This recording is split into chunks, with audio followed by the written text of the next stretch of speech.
It's the weekend and you have financial questions that need answering. That can only mean one thing. It's time for Jill on Money, the show that takes the mystery out of your finances. Here's your host, Jill Schlesinger.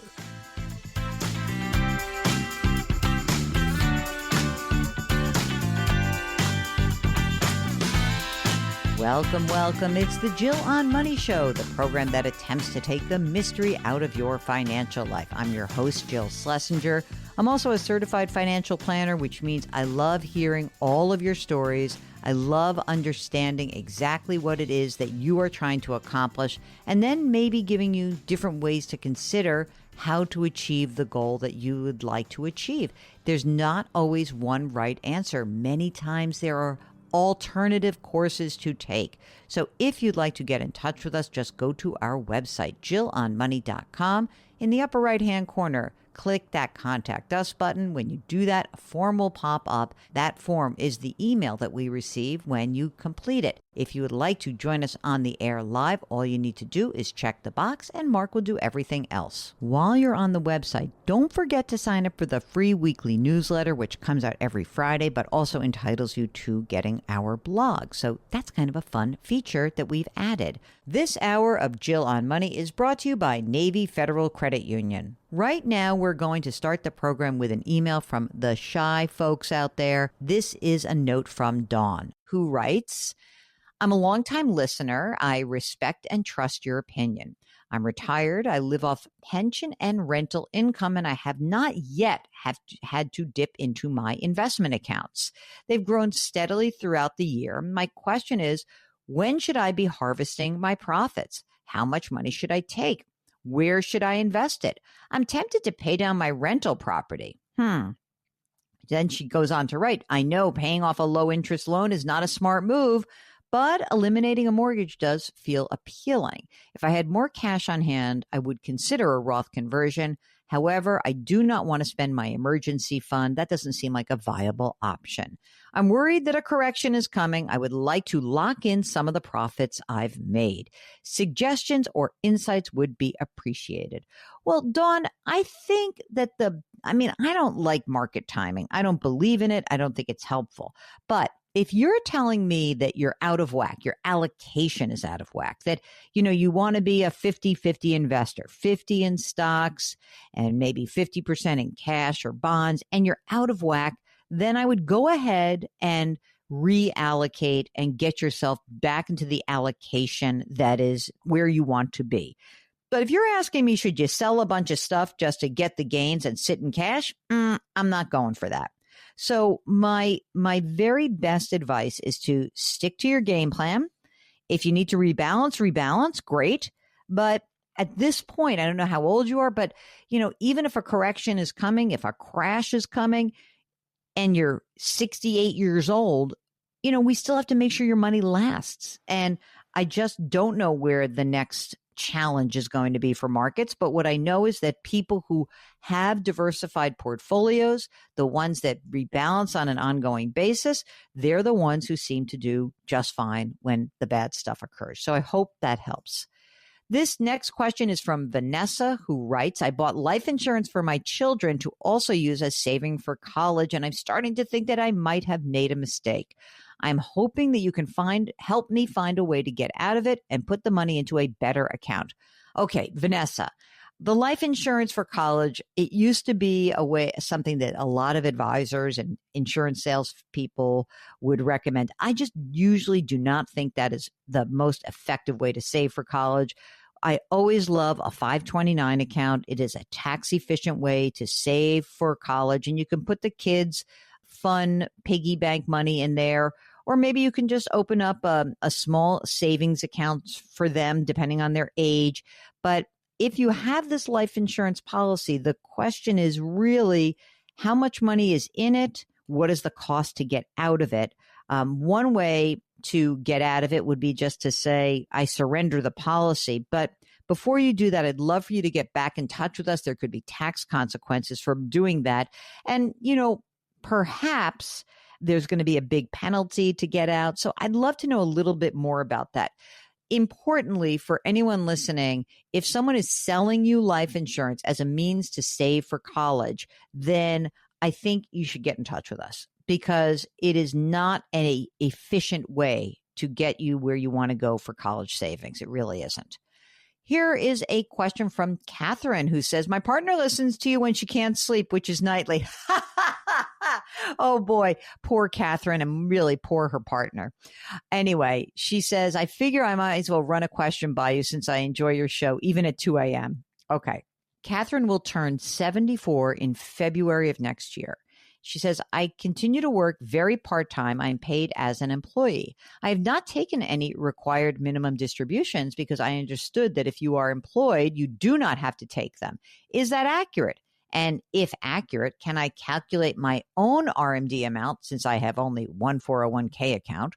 Or must someone from Fidelity, where my account is held, do they do the calculation? Thanks a bunch. Mark, this is so funny. It's like the second time in this week where we're talking about people who are working into their 70s and not having to take their required minimum distributions. I just want to make sure that as long as you're paid as an employee, that's great. You don't have to take the RMD. If the only asset you have is at Fidelity in this one 401k account, then they will calculate the RMD. That said, if you want to start taking some of the money out because you're not making that much money and maybe you're in a low tax bracket, you can just take out the money that you'd like. But the required minimum distribution, as soon as you stop working, that's when the clock is going to start ticking. And you should be aware of that. And let me just say, like, it only applies to your current employer plan. Like, even if you're still working, if you have an old IRA or an old 401k from an old employer, you do have to take the RMDs from those accounts. Right. And this is interesting because a friend of mine, what happened was she had an old retirement plan that she had rolled into an IRA, then got a job in like when she was 72. And what she did was she took the old plan, rolled it into the current plan, and then avoided. She took distributions for a year and then stopped while she was working in that new organization for 2 years. It's kind of cool. But Mark is right. It has to be the plan that is actually active. The one that you are actually in is the one that you really need to be paying attention to. And if you've got old plans, that really does argue to get as much money into the current plan, roll it in, see if they'll take money from other sources, other pre-tax retirement sources. We are here trying to help guide you on your financial journey. And each of us has a different journey, right? That is why it is so important for us to listen to what you hope to accomplish. You can do that by going to our website, JillOnMoney.com. And then in the upper right-hand corner, wherever you navigate on the website, there will be a Contact Us button. That button is the magic way to communicate with us. When the form pops up, that's the email we receive. Give us a holler, tell us what's going on. If you would like to discuss whatever you're writing about and join us live, check the box, and Mark will do everything else. While you're on the website, don't forget to sign up for the free weekly newsletter. It comes out every Friday. And by the way, just doing that will get you our blog as well. You can also check out our 2 podcasts, Jill on Money and Money Watch, the most recent videos that I've done on CBS News, and our resources section. We'll be right back.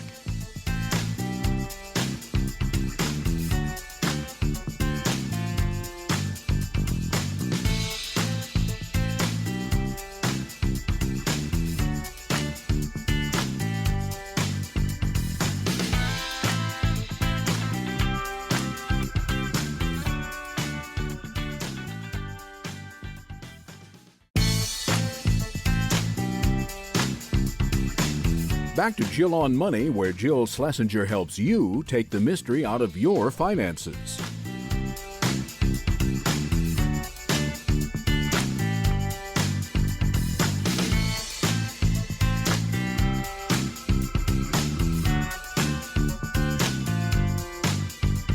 You're back. It's Jill on Money, and we are here trying to help you make better financial decisions. And one big decision you may have to make is, what should I do before the end of the year? If that's you, check out our subscription service, Jill on Money Live. Our next webinar is on Wednesday, November 19th. We've got a great certified financial planner, Janet Davis. She is going to help point us in the right direction. But you've got to join Jill on Money Live, $45 for the next 12 months. Right now, let's take an email. This is from Anonymous. I need help with my mother's financial situation. She is 82 years old. She lives alone. She's in good shape. She's still very active. She has $235,000 in an IRA, $250,000 in a brokerage account, and about $7,000 in checking. Her income is about $1,150 from her required minimum distribution, okay, $1,600 from Social Security, and then $1,000 with a pension that has a COLA. So that's kind of cool because at least $2,600 is, going to be inflation adjusted. So there's the income that she has, which is $3,750. She doesn't own her home, but so we have income of $3,750, and it's all taxable, everybody. Her monthly spend is about $5,000 to $5,500. She is drawing from her brokerage account to meet her monthly needs. I am fearing that she will run out of money in 7 to 8 years. Okay. I hear nothing but bad things about annuities, but if the online calculators are correct, I've tried a few, if she used $200,000 of her IRA to buy a single life annuity, it would pay out $2,000 a month for life. That would decrease the burden on her brokerage draw and be there for her life. The only other note would be if her ex-husband, who is in good health at 84, passes before she does, she would get a bump in the pension to $2,000, but I'm not counting on that. What are your thoughts? Does an annuity make sense? Mark, do you think maybe an annuity could make sense in this case? I don't see how $2,000 for life, but maybe you beat the odds because you're 82 years old. I would certainly look into it because right now there's a shortfall, so she probably is going to run out of money. So I think what you should do in this situation is talk to a fee-only advisor. And maybe you're going to have to pay for this, but you're going to have to talk to somebody who doesn't get paid by an insurance company to look at this annuity scenario for your mom. And I think that that's going to be the key here, that the person who recommends an annuity cannot be the person who is getting paid by the annuity company. It would be better if you just paid someone, $1,000, $2,000, whatever it is, just to look at this and to see what the opportunities are. I mean, she is 82 and she's in good shape. It would be wonderful if we could get that single life annuity.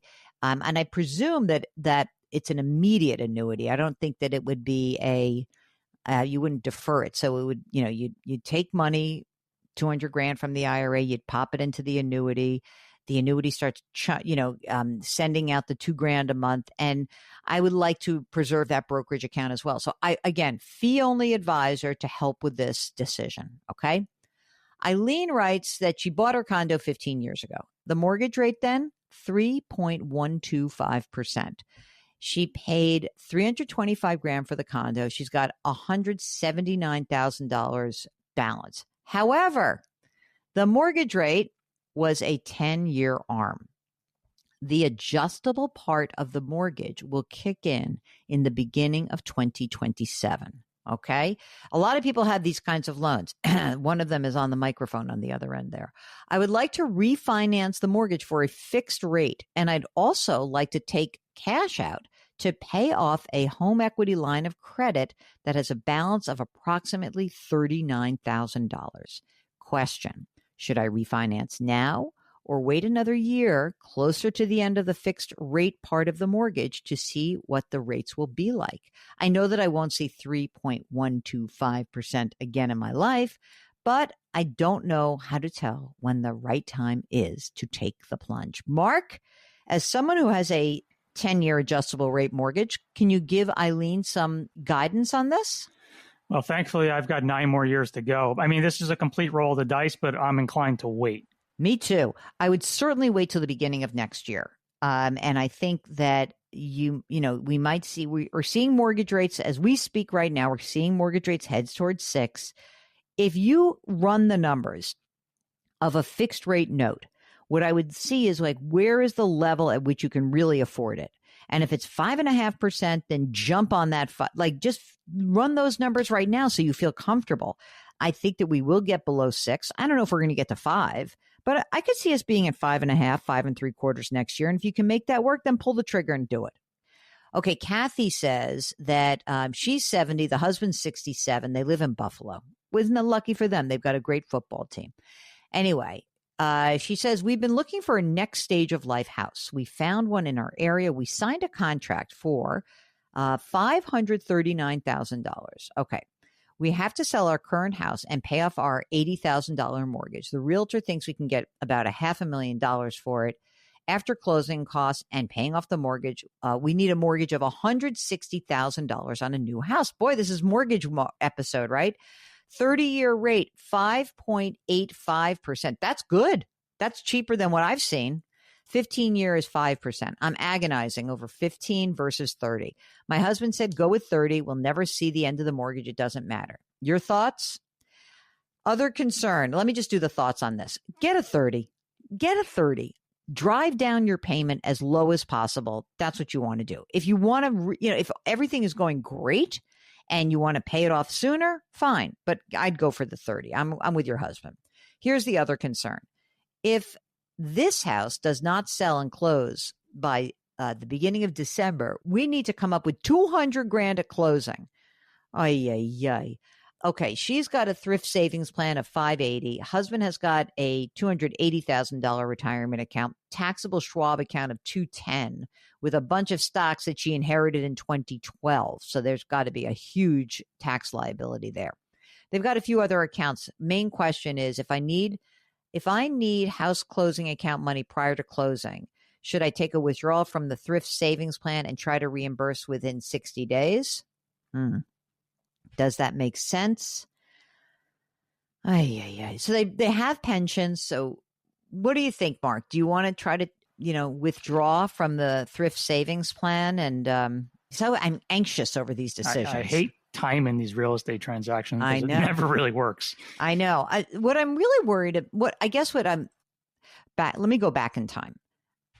You found a house in your area, you signed the contract. That's the done deal. Okay. So the most important thing that I would say is you tell your realtor, we want to price our house to sell. And that is something I would really be paying attention to. You cannot afford to wait till the last second. I would rather you make less money on your existing house than go through these guessing games of which is the best money to tap. Your downside of taking the money out of the thrift savings plan is you'll have a distribution, but you have to get the money out of there anyway. So I guess that, it's not the worst thing in the world. I think I'd rather try the distribution than start paying tax on all these stocks. Kathy, if you're listening right this second, I just want you to take a deep breath, 30-year note. Don't go for the last dollar on the house. Tell the realtor, we want to price this to sell. If you can get $500,000 for it and you get a bid for $470,000, I might be very quick to hit that bid. That is an important aspect of this transaction, that you get out of this house as quickly as you can, getting as much money as you can, but not waiting for dear life. Okay? I hope that helps. If you are seeking some financial guidance or you're making a big decision in your life, get in touch with us. We are delighted to help you out. Go to JillOnMoney.com, click the Contact Us button, and write us that note. If you want to join us live, just check the box.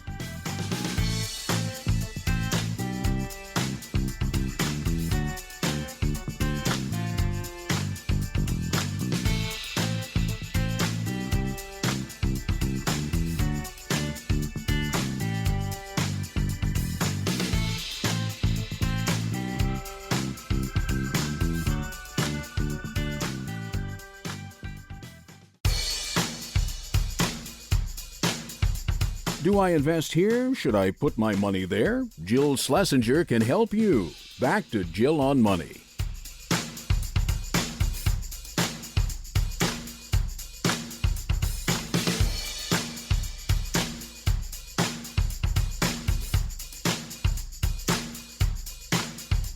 Welcome back. It's the Jill on Money Show, and we are here trying to help guide you along that financial journey. We're all on a different path, gang. Sometimes the advice we give to one person is really not applicable to the other person. So that's why it's so important for you to get in touch with us about whatever is going on in your life. All you need to do is go to our website, JillOnMoney.com, and in the upper right-hand corner, wherever you navigate on the site, there is a Contact Us button. Just click that button, write us a note, and if you would like to join us live, just check the box, and Mark will do everything else. Right now, let's talk to Mimi from Southern California. Hi, Mimi. What's going on? How are you? Hi, Jill, Mark. I'm great. Thank you. Tell us what's happening. Okay, so I find myself at age 70 still working full time. I was not anticipating this years ago that I would still be working, but I am. I'm, fortunate that I have good work, good experiences with my work. I'm serving families that have been struggling for different reasons. I oversee programs that are really making a difference in the lives of families. So most of my focus has been throughout my career on serving other people. And I really did not focus on myself in my retirement until much, much later. Okay. But maybe things will have worked out well because you're a do-gooder. So that's what I'm hoping for. I'm hoping that your good intentions, your good work, and all of that, even though you were not hyper-focused on money, that maybe the universe will have paid you back. So tell us a little bit about what is going on in terms of, where you stand at age 70. I am contributing, as far as financially, I am contributing fully into my work-based 401k. So the maximum I'm contributing, as well as I have a Roth that I'm contributing fully to. Mm-hmm. And I've been doing the Roth fully for several years now. Do you want me to give you kind of the dollar amounts of things? Yeah, let's. So you're working full time. You're contributing the max to the 401k. Mm-hmm. What's the balance in that account? Approximately $607,000. Great, and that's all before taxes, right? That's a pre-tax contribution you're making, or is that also a Roth 401k? It's not a Roth. Okay. And then you said you've been maxing out the Roth also. So how much is in the Roth? Okay. So I have a Roth and then I have a SEP IRA. So the Roth is $264,000. Okay, great. And a SEP IRA, because you've got some income. You have a side hustle money, or how did you get that SEP IRA? Yes, from years ago, not recently. Yeah, and that has about 23,000. Okay, great. I neglected to ask you: are you married, single, partnered? I am single. Okay, and do you own your own home in the very expensive state of California? No, I don't. So I am renting. How much is your rent? I'm extremely fortunate where I'm living and with my landlord. So my rent is only $1,500. Oh, that's great. So that's what gives you the ability. I was thinking if you're in service, then it means that you're not making a lot of money and you've got a bunch of money in these accounts. Okay. So rent is reasonable. You're saving money. You've got retirement assets. What about non-retirement assets like cash in the bank or investments? What else is out there? I currently have a CD that has about 46,000. And then in terms of cash, kind of in different types of accounts, I have about 66,000. That's great. And so those are like the basic assets that you have saved, right? Yes. Okay. Now you're single, you're working full time, you're 70. How much do you earn right now? $105,000 a year. And you, I presume, will be claiming Social Security because you're 70, right? Correct. I just started this year. And does that 105 that you earned, is that including Social Security, or do you have additional money from Social Security? It's additional. How much is that? So per month, it's $4,127. Wow. So you're living large now. That's a lot of money, right? Yeah, I mean, it makes a difference, but I'm being very mindful. I don't overspend. But I want to, think about, is there something else I should be doing with the additional money? Right now, I just have it in savings. I also have a very, very small pension, which is another $278 a month. let's get down to like probably the most important question in all of this before you start thinking about like what's going to happen in the future. How much do you spend? You've got cheap rent, but what do you think your monthly spend is? I would say it's between 5,000 and 5,500. Do you get your medical coverage, your health insurance through work? I do, and it's really inexpensive. So like Medicare would be so much more money for me. So when you leave this and go on Medicare, it's going to be more expensive for you. Yeah. Oh, yeah. Okay. So then let's say that monthly, I'm just going to, just for the heck of it, I'm going to leave your monthly expense. I'm going to say $6,000 a month. Sure. Okay. Right. Because that will be what is the future. What do you think is going to be the time horizon for you continuing to work full time? Sounds like you really like it. So do you want to keep doing it? How do you feel? At the moment, I mean, I keep kind of changing, but at the moment I'm thinking I'll work till I'm 75. Wow. So you're really going to be able to sock away some money, over that period of time, right? That would be my intention. Yes. Okay. And do you foresee, just so we have it as sort of the game plan, do you foresee any change in your rent? Because that would obviously be a big deal for you, right? A big deal. Yeah. Yeah. That's kind of the variable. We'll get back to Mimi in just a moment. You're listening to the Jill on Money Show, and we will be right back.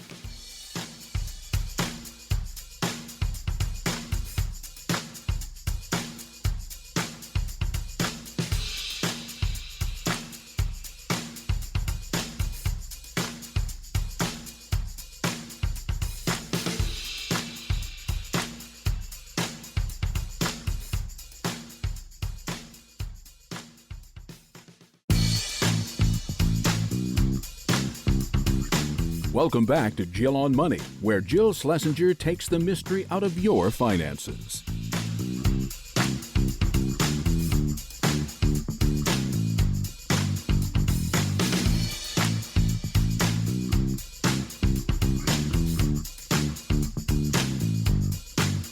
Welcome back. It's the Jill on Money Show, answering your financial questions. Let's get back to Mimi from Southern California.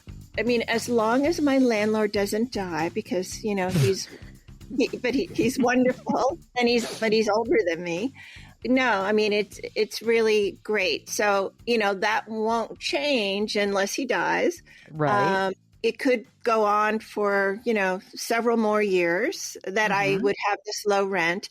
If I didn't have this low rent, it would probably, rent in my area would probably be $5,000 a month. Right. I would figure at the very least, and that would be a big change for you. At the least. Yeah. And there would be no other, in other words, you don't have any family members where you could like shack up with somebody and hang out, or any kids or siblings that would be, where you could sort of defray costs, or not?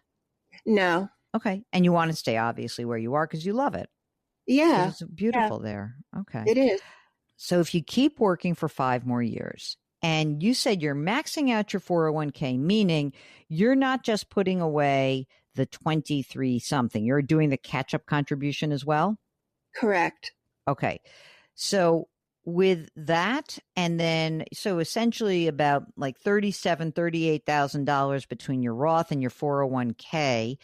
And are you saying that the new money coming in from Social Security, is that money like basically you don't need it at all? Like all the other money pays for what you need, and that $4,000 a month from Social Security we could be putting it to work? Correct. Okay, great. Yeah. All right. You got plenty of cash. This is great. This is wonderful. It's all good news. I presume what you kind of want to get a sense of is like in 5 years, number one, what should I be doing with this $4,000 a month? And I think you've got plenty of cash. I mean, you've got more than $100,000 in cash. That seems to be a good place to be. Where do you hold your Roth account? It's in a Vanguard. Okay. So I think that what the next step for you would be is that because you've got this nice cash, you could probably establish a brokerage account at Vanguard. And then you can start using that $4,100 a month and contribute that to I would say a balanced, not even like a high growth, like a little bit, like some risk, some, for the next 5 years, I would say maybe 50-50. How do you feel about risk? Is that something that's, is it scary to you? Like, how do you feel about it? I mean, it's a little bit scary, but I also want to, do what is going to provide me with the best options. Mm-hmm. You have saved a bunch of money. I mean, even just the SEP and the 401k, which haven't been taxed yet, right? Even if I assume that, 630 grand hasn't been taxed yet. So maybe I would say that, in 5 years that will grow. I think that if you put away this money in the brokerage account and build that up, when you're 75, you are going to have to start taking required minimum distributions.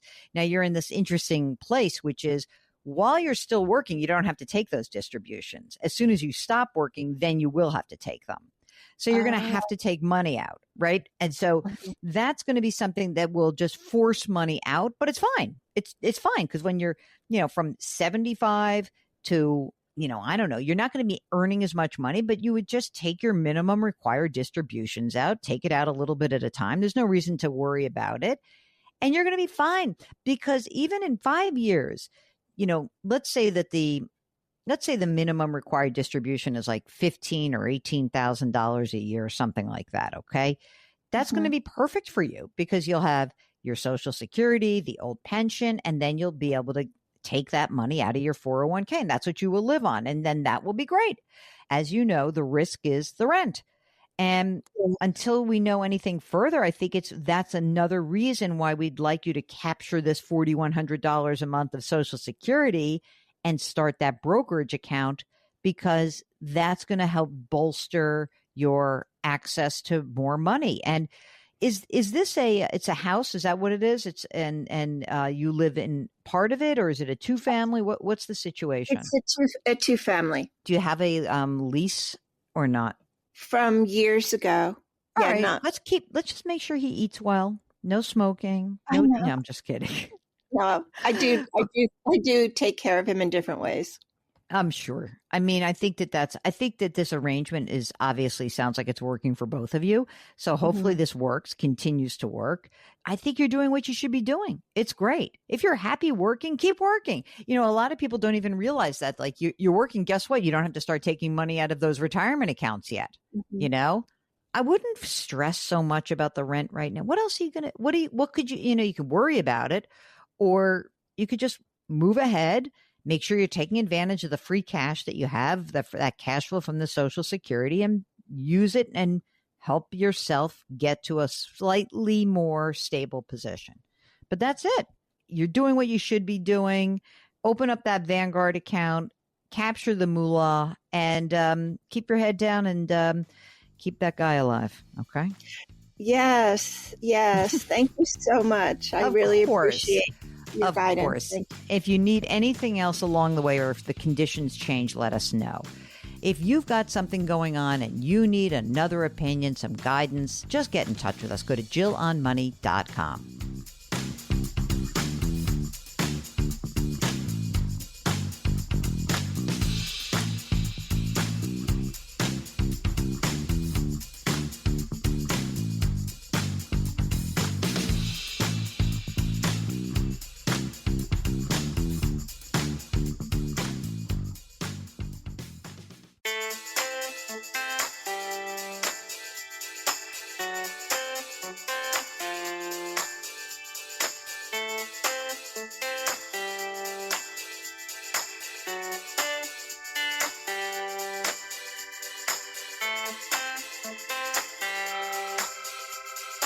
You're back. It's the Jill on Money Show, and we are here walking you through all of those big financial decisions that you have to make. Sometimes they don't even have to be so big to bother you. If something's going on, just get in touch with us. Go to JillOnMoney.com.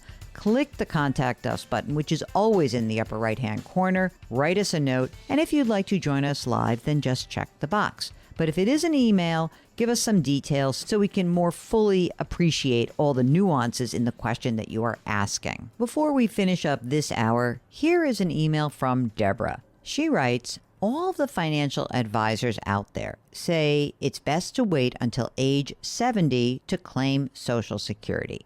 I did a break-even spreadsheet with different figures, and it looks like my break-even age is 84 in several of them. One was 80. I will have $1 million, hopefully, invested by the age of 67. I also own my own home free and clear. I'm 55. Is it okay to take Social Security early in this situation? Well, wait a minute, Deborah. You bring up something about your money, but tell me about you.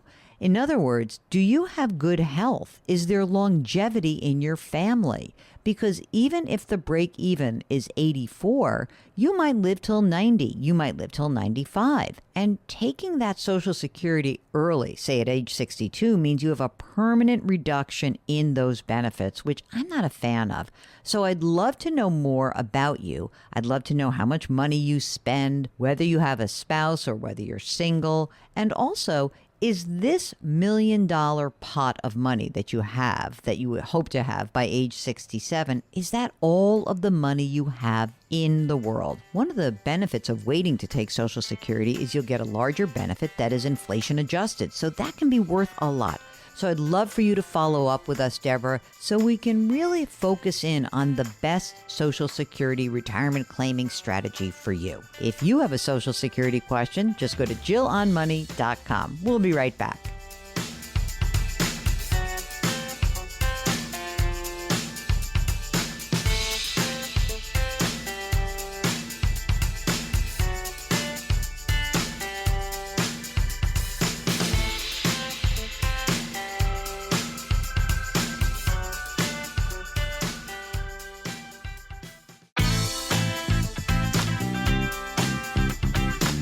It's the weekend, and that can only mean one thing. You're listening to Jill on Money, the show that takes the mystery out of your finances.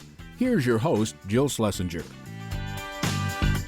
Welcome back. It's the Jill on Money Show. We are answering your financial questions. This hour of Jill on Money is brought to you by Navy Federal Credit Union. Let's get started with Elle from Georgia. Hello, Elle. How are you? What's going on?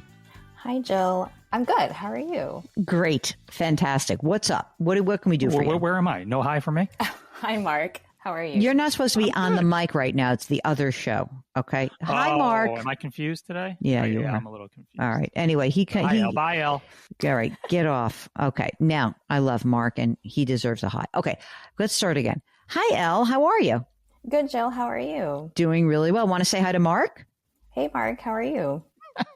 I'm going to keep the original in. So of course you are. I know. See, you see the power he has over me, Elle? Do you see that? Okay. What is going on? What can we do for you? Hi. So thanks for having me on the show and taking the time to speak with me about this decision that I may have upcoming. So I'm currently working, but I've been exploring another opportunity, and I am in the second round of interviews, and we just talked again with HR in this new opportunity about the compensation. And I just wanted to know about if this would be a worthwhile decision for me. I think one of the very important things is that I currently receive a lot of PTO, and I also participate in our vacation purchase plan, which means that I pay for extra days, and just family time is really important to me, and being able to have time off is really important to me. And the new position, I think if I'm doing the calculations correctly, I have 11 less days of PTO. Oh, no, that's a lot.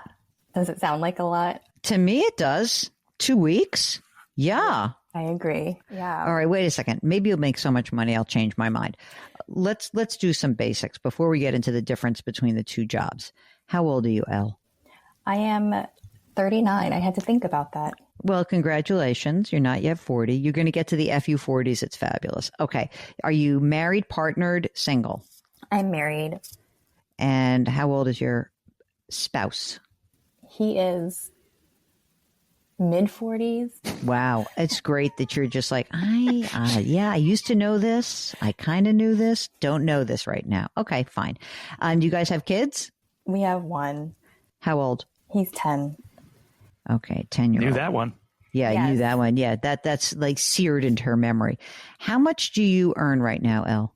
I make about $127 yearly, just the base pay. I have opportunities for bonus every year, depending on the performance of our company. And then I also am part of the long-term incentive plan. So I do get stock grants.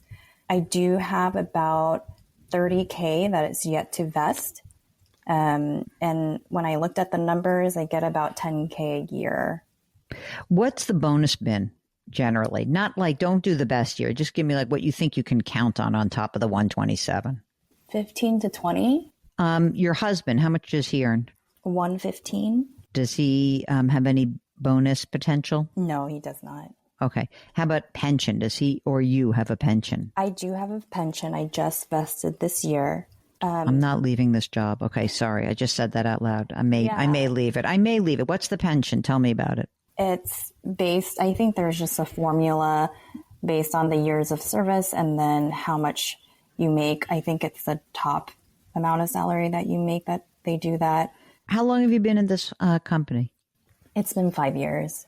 Okay. So right now, what is the actual amount of vacation that you do get paid?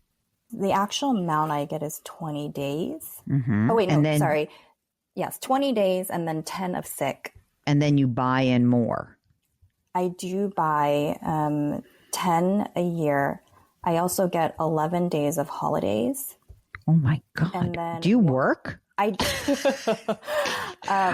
get 1 day of wellness and then 3 days of volunteer or, education volunteer if you have a child.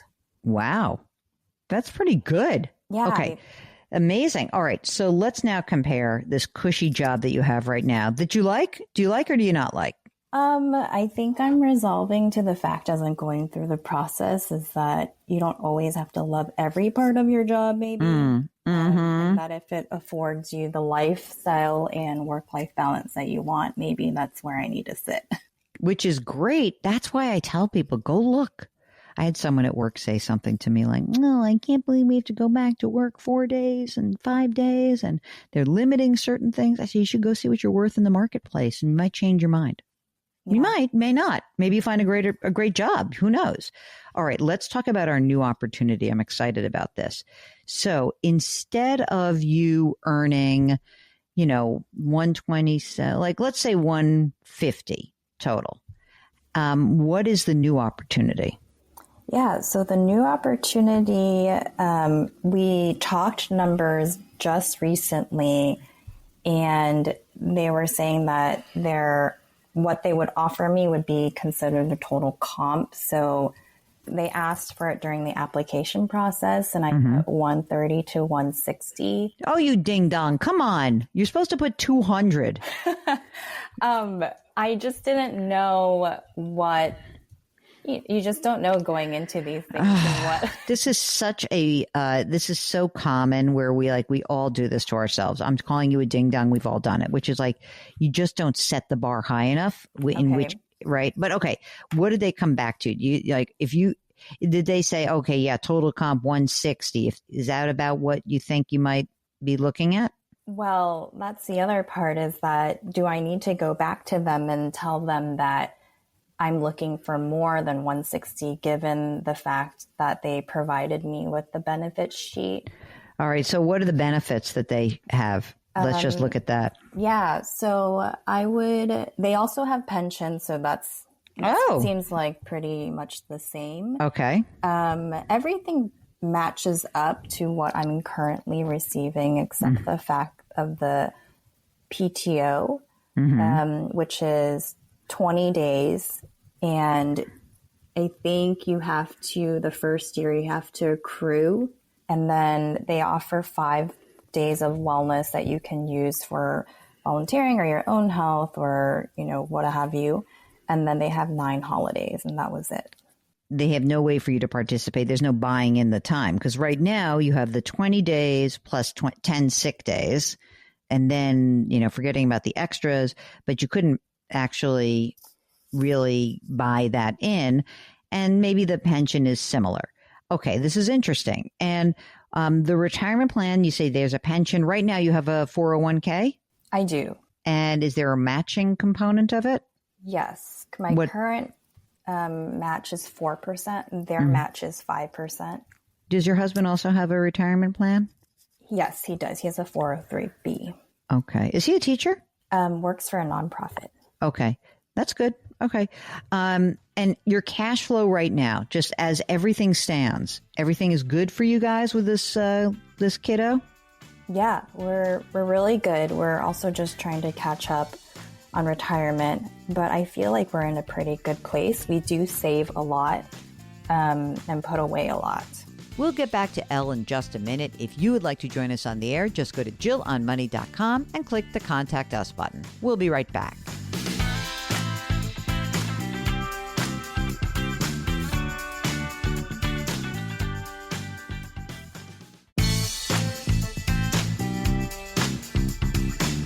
Back to Jill on Money, where Jill Schlesinger helps you take the mystery out of your finances.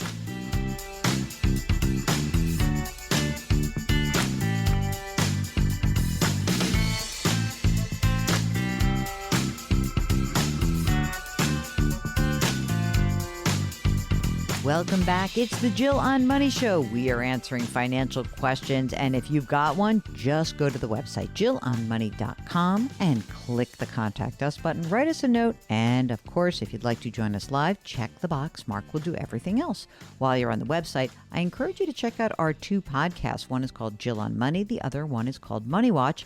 And of course, we've got our upcoming webinar. It is going to be year-end tax and financial planning, but only available if you are a member of Jill on Money Live, our subscription service. That webinar, by the way, is on November 19th, 7 Eastern Time. Can't wait. It costs you $45 for the next 12 months. You'll get the webinar, 3 more after that, the whole back catalog, bonus audio and video content. Jill on Money Live is what it is called. Right now, let's get back to Elle from Georgia. So let's talk about some of the savings that you've accumulated so far. So in retirement, what do you have? So in the 403B, we have $155K, and we do 12% a year. Great. And then in my 401K, we have $200K, and we max out every year. Great. We have a Roth IRA, $60K and $43K. Okay. And then we also have a 529 plan that we put in monthly. It's $63K. And great. Then a brokerage at $80K. Woof, smoking it. Yeah, we're really just trying to catch up. You're doing a very good job of that. Your house, do you own it? We do own it. How much is it worth? Around $700. Is there a mortgage on it? There is a mortgage. How much? 6.8. Oh yeah, that's a real number. So you bought it in the last year or so. Yeah. Okay. How much of the mortgage remains? A lot of it. 688,000. Okay. And so this all sounds very good. I have many feelings right now about this. So you're doing an incredible job, Elle. This is a beautiful outlook. As you go through this, I want to ask you, what do you think the right number would be? If you went back to them, let's pretend that you're like, you know what, I really do like this job. I really think I'd like a change. Do you feel like, is this worth going back to them and putting a number out there that's higher than what you already have? Do you think that's like do you feel like you want to go through that exercise? I don't want you to go through it if you're like, I don't need to do that. Yeah. So I have one more conversation in my second round this week with one of the team members. And I feel like if I have a better idea of travel, so the other job requires travel. No. And that's where, there was a discrepancy from the first round saying, oh, it's just once a year. And then what I'm hearing now, it may be more than once a year. And so that's, to me, I'm like, well, you have less PTO and you have to travel, which takes away more time from being at home. So I think I'll have a better idea. If the travel is more than I want, I probably will not go back. Is there a sense that you have that like one company has more financial stability also? I mean, like if you're working at a place where you're like, oh my God, the blank is hitting the fan, I need to get out before something bad happens. Is that where you are right now? Or is the place where you are currently working feel secure-ish? It feels pretty secure. I think what I've been told about the other company is that so the company I work at right now is a public company. The other company is private. But what I have heard from friends who do work there is that if, revenue is not doing well, the last thing they will do is do layoffs. So you're pretty protected in that sense. I don't feel like I'm in a place where I need to go somewhere to feel like I am not at risk for a layoff currently. Okay. Mark, do you have a number in your head that you want to ask for if L goes through and says like, okay, the travel's okay, and this, do you have a number in mind? I don't know what the number would be. It's not what it is right now. I mean, no, definitely not. It's tough because she doesn't hate her current job. She doesn't, she doesn't come on the air and say, I got to get a new job. And the first words out of her mouth basically were what's most important to her, which is the flexibility and the time off to be able to spend with her child and the family. So, I know both jobs have pensions, but she's already vested in the current pension. She's got 5 years in. So, I mean, if you're asking me which way I'm leaning where she is. Yeah, I'm leaning stay unless if you end up in the next round and you get jazzed, okay? And you're like, oh my God, I want this. I actually do want this. Okay. If that's the case, then I do think there's an opportunity to go back to them and say, here's where I am. And you almost like you tell the truth. I absolutely am really excited by this offer, but when I add up all the different aspects of my other job and what you guys have, I think I probably have undershot what I really would need to move. And the number that I would need to move would be probably closer to like 225 because of everything that I'd have to give up. In that respect, I think that if you got a $200,000 offer, then I think it's possible that you might be like, okay, that's cool. But if you feel like what this has unearthed for you is an appreciation for the fact that, you know what, I kind of like where I am. It may not be perfect, but every job has downside. Then stay where you are and you can keep looking. It sounds like you're obviously well sought after, but you have to know the price at which you would jump. And I don't think it's 160 and I certainly don't think it's 180. It has to start. I think it has to start with a 2. I really do. But I'm inclined to stay where I am also. Like, change is exciting, but you guys are doing incredibly well. You've got a lot of money saved. You've done what you need to do to like get yourself a beautiful financial foundation. I just hate to be like I take a new job, even if you made 200, they run into a problem, and then all of a sudden the last one in is the first one out. That makes me feel really good. And then also your number matches my husband's number. All right. Did he say, what did he say? Did he say 225, 2 something? He said around 200. He did say, I think because my first instinct is maybe I should just pull out and withdraw. But he keeps saying to keep going. I think keep going anyway, just to see the process through. You can always say like, thank you so much. I don't think I can do this. That's fine. What's the difference, right? I guess so, yeah. It's not bad. It's totally not bad. And if you have the next conversation and you're like, this is a hard no, then you can pull out. You can say like, oh, they're like, okay, by the way, you have to travel 1 week every quarter. And you're going to be like, how about no? That's fine. And you can just say like, wow, that's more than I thought. Just see. It's interesting to learn, right? It's a great experience. Next time you'll know that if you're going to start this process, you will start with a higher number. You're not leaving for the same money unless you're miserable. So I always try to say like, this is your moment to take the big step up, right? And that's where you are. But you're in really good shape, Elle, and you guys have done a great job. So I'm really psyched for you. And let's play it out a little bit more. Okay? Sounds great. If you need some guidance, if someone's trying to sell you something, if you're feeling a little queasy about your finances, get in touch with us. Go to JillOnMoney.com and click the Contact Us button. Now, while you're on the website, I want to point out that our next webinar has been posted. This is part of the Jill on Money live subscription service. For $45 for the next 12 months, you have access to quarterly live webinars, the back catalog of the other webinars that we've conducted, bonus audio and video content. Again, $45 for the next 12 months. Our next webinar is focused on year-end tax and financial planning. It's on Wednesday, November 19th, and I really encourage you to join us. It's going to be a quick-paced one, and we're going to answer as many questions as we possibly can in real time with CFP Jana Davis. We'll be right back.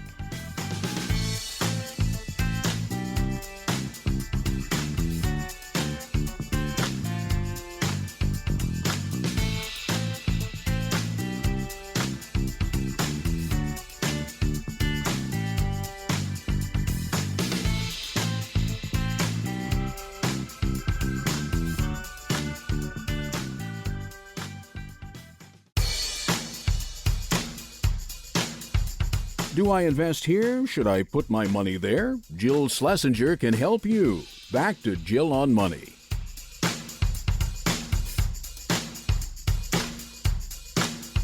Welcome back. It's the Jill on Money Show, where we are answering your financial questions. If you've got one, just go to JillOnMoney.com and click the Contact Us button. Here's an email from Sue. Sue just turned 61, and she said her husband's about to turn 62, and she says, we are both still working full-time.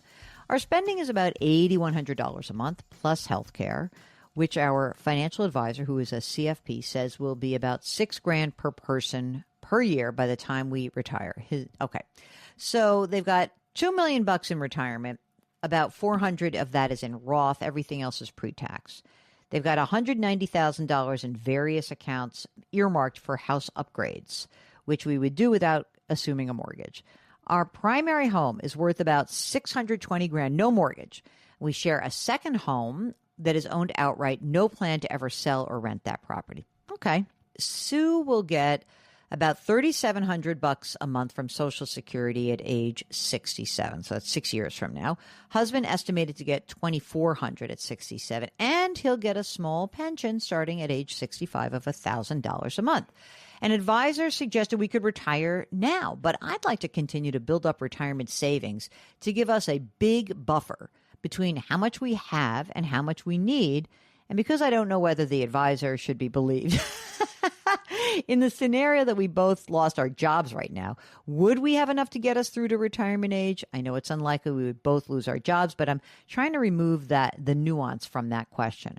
I'm worried about various projections that suggest the U.S. stock market could be overvalued and that returns for the next decade could be considerably muted compared with the past 10 years. I mean, honestly, I don't know how they could be equal the same as the last 10 years, right? So I think it's probably smarter to presume that you're not going to be earning 12, 13, 14% a year from the stock market. Come on, gang.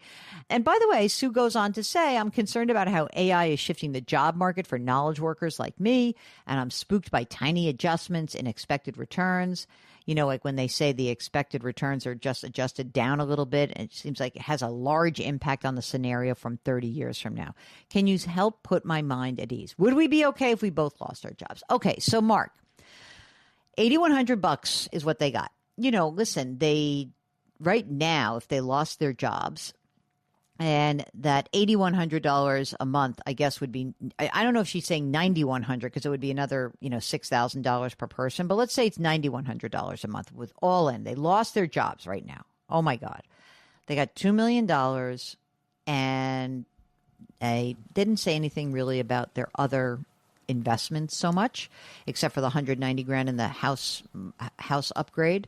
What do you think? What if they both lost their jobs immediately? And even if they had to float themselves for 5 years, they might have to pull some money out of their retirement accounts between now and Medicare.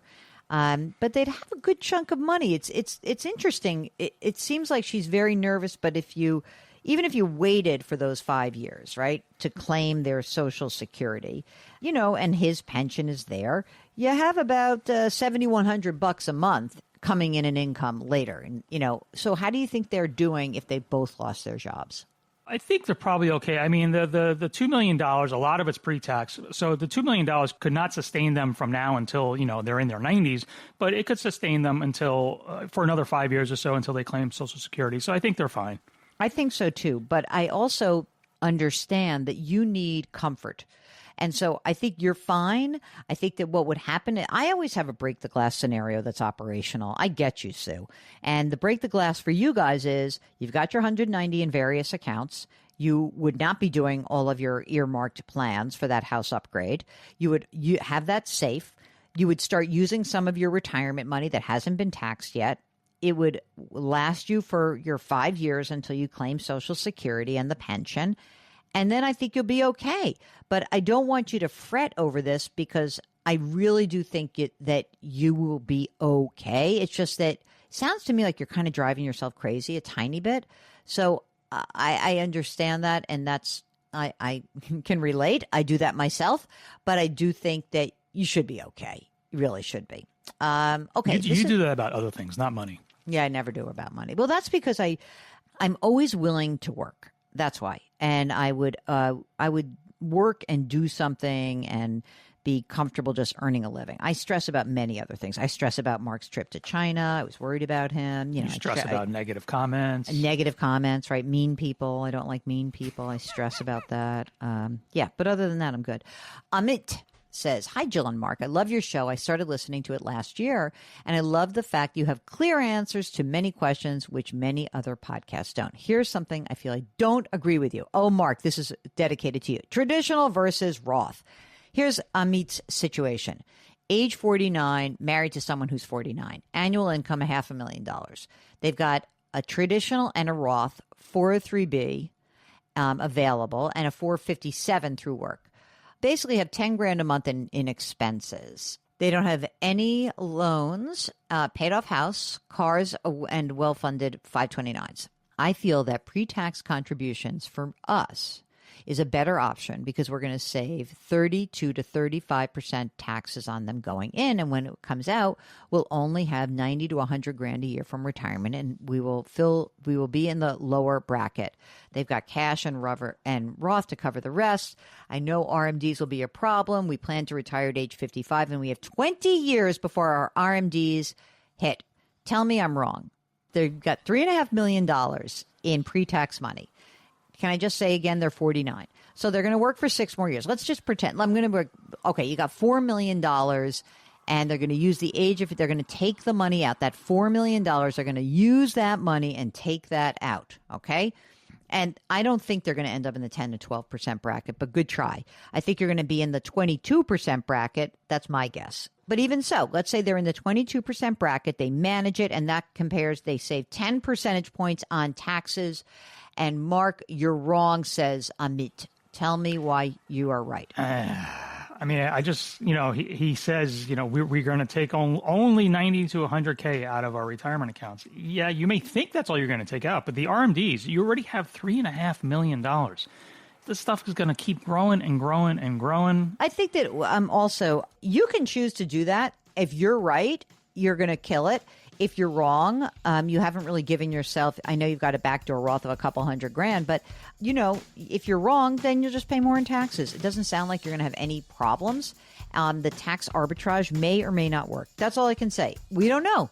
You're listening to the Jill on Money Show, and we will be right back.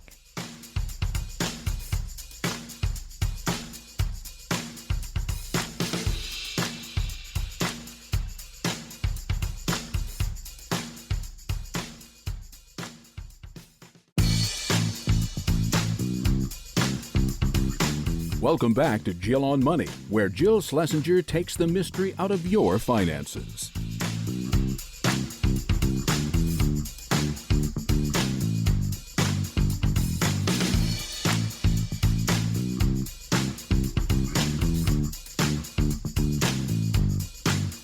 Welcome back. It's the Jill on Money Show. We are here trying to help you make better, less bad, sometimes just more thoughtful financial decisions. If something's going on, get in touch with us. Go to JillOnMoney.com, and in the upper right-hand corner, click that Contact Us button, write us a note, and if you'd like to join us live, check the box. Right now, here is an email. It's from Dan, who's 57 years old, and he writes, I've got about $880,000 in a 401k. About 3/4 of it is pre-tax, 20 and 1/4 is Roth.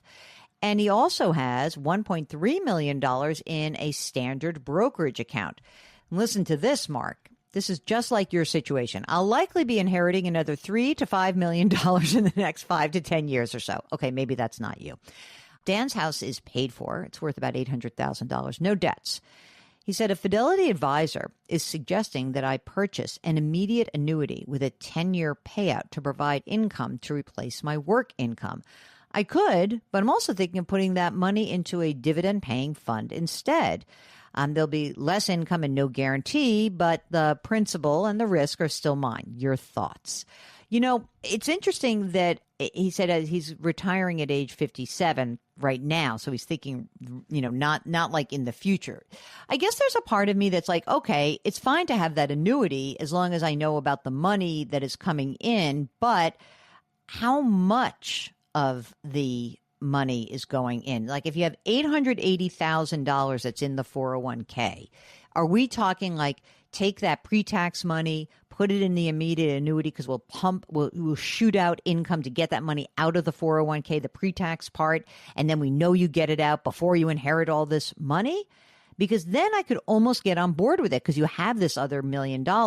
But I think that the interesting, complicating, but also beneficial part is that you know you're going to have this money, another $3 million in the next 5 to 10 years. Most of this depends on how much money you actually spend now. And you left that one little piece of information out. But if someone is saying an immediate annuity because it makes sense to take, and again, I don't think you should do an immediate annuity with your brokerage account. I would do the immediate annuity with the money inside of the 401k that is pre-tax. I would start the clock from 57 to 67, get the money out before you collect Medicare, probably before you even inherit that money. You be able to annuitize it, get the money out, pay the tax that's due.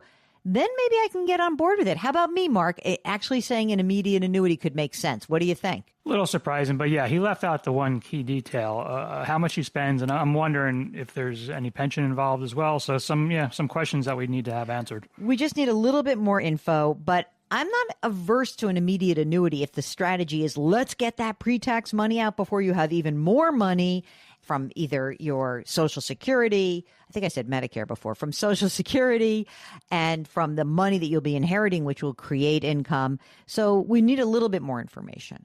Okay, Vicky's subject is to sell or not to sell. That is the question. Ready?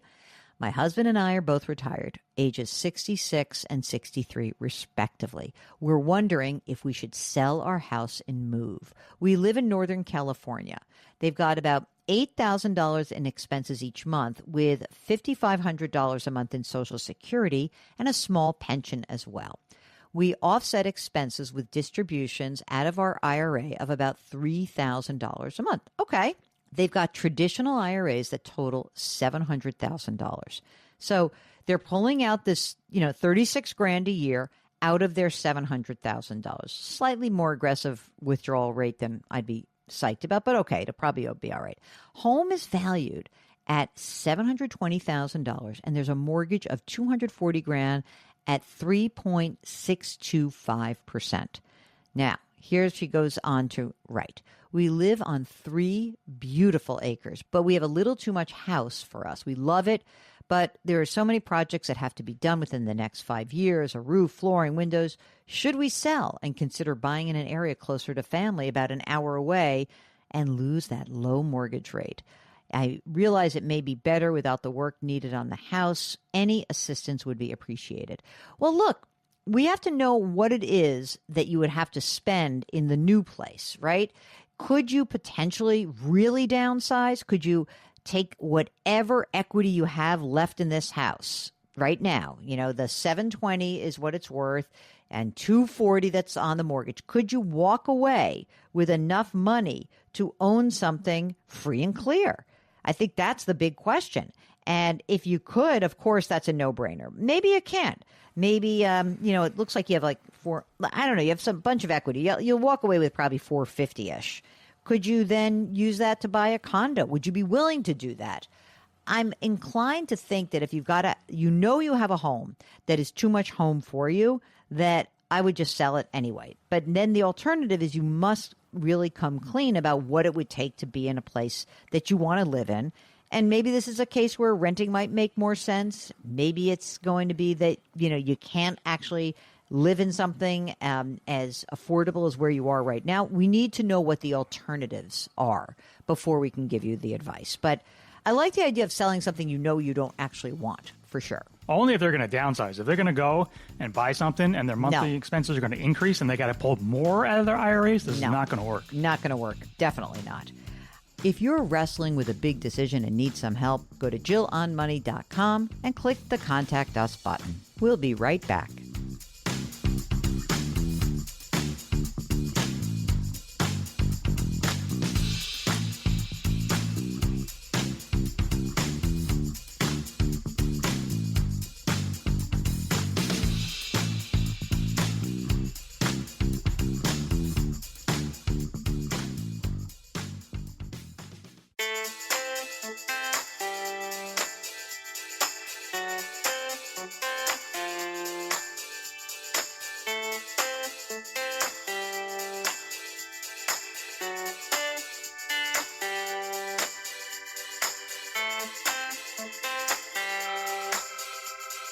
Welcome back. It's the Jill on Money Show, the show that is answering financial questions as fast as we can. If you've got one, just go to the website, JillOnMoney.com, and click the Contact Us button. Write us a note. And, of course, if you'd like to join us live, check the box. Mark will do everything else. While you're on the website, I encourage you to check out our two podcasts. One is called Jill on Money. The other one is called Money Watch.